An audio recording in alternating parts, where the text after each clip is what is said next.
ഒരു ഭാഗത്ത് മലയോര ഹൈവേ, വേറൊരു ഭാഗത്ത് തീരദേശ ഹൈവേ. 10,000 കോടി രൂപ സംസ്ഥാനം മാറ്റിവെച്ചിരിക്കുന്നു ഈ 2 ഹൈവേകളും പൂർത്തിയാക്കാൻ. നമ്മുടെ കേരളത്തിൻ്റെ ഗതാഗത സൗകര്യം നോക്കിയാൽ കേരളത്തിലെ റോഡുകൾ എല്ലാം നല്ല രീതിയിൽ മെച്ചപ്പെട്ടിരിക്കുന്നു.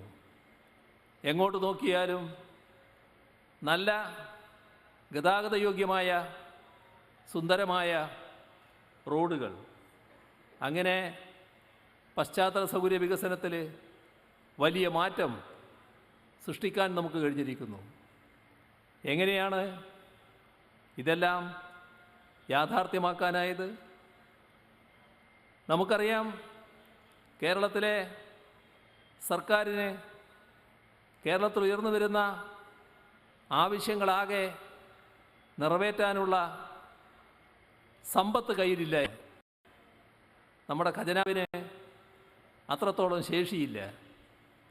അവിടെയാണ് നാം പുതിയ മാർഗം തീരുമാനിച്ചത്.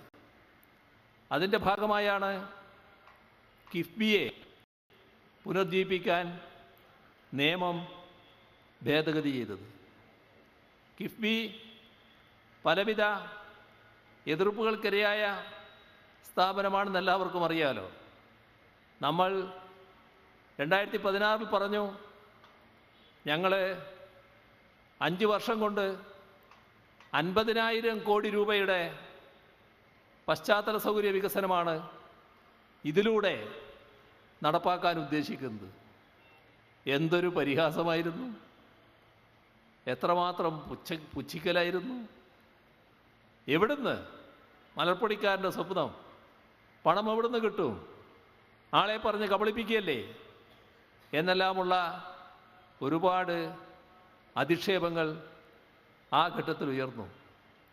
പക്ഷേ സംഭവിച്ചത് എന്താണ്? ആ 5 വർഷം പൂർത്തിയാകുമ്പോൾ 50 അല്ല 62,000 കോടി രൂപയുടെ വികസന പദ്ധതികളാണ് കേരളത്തിൽ യാഥാർത്ഥ്യമായത്.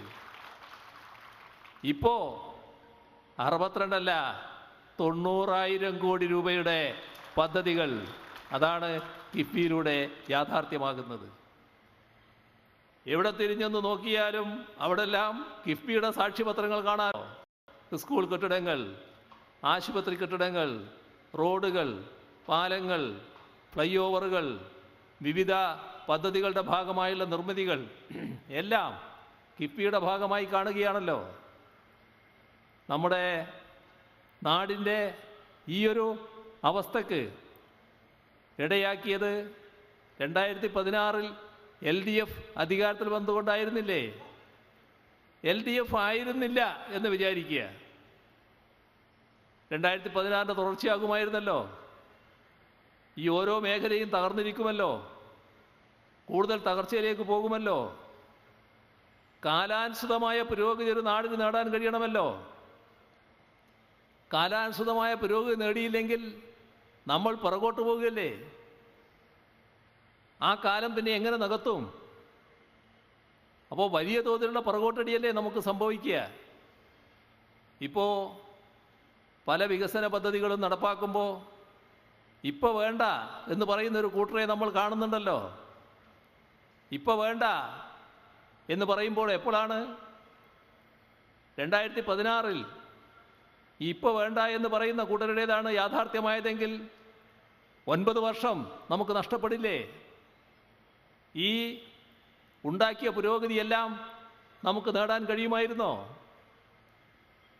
ഇത് വികസന രംഗത്ത് മാത്രമല്ലല്ലോ, നമ്മുടെ സംസ്ഥാനത്തിൻ്റെ സാമൂഹ്യക്ഷേമ രംഗങ്ങൾ എത്രമാത്രം പുരോഗതിയും മാറ്റങ്ങളുമാണ് സൃഷ്ടിക്കാൻ നമുക്ക് കഴിഞ്ഞിട്ടുള്ളത്.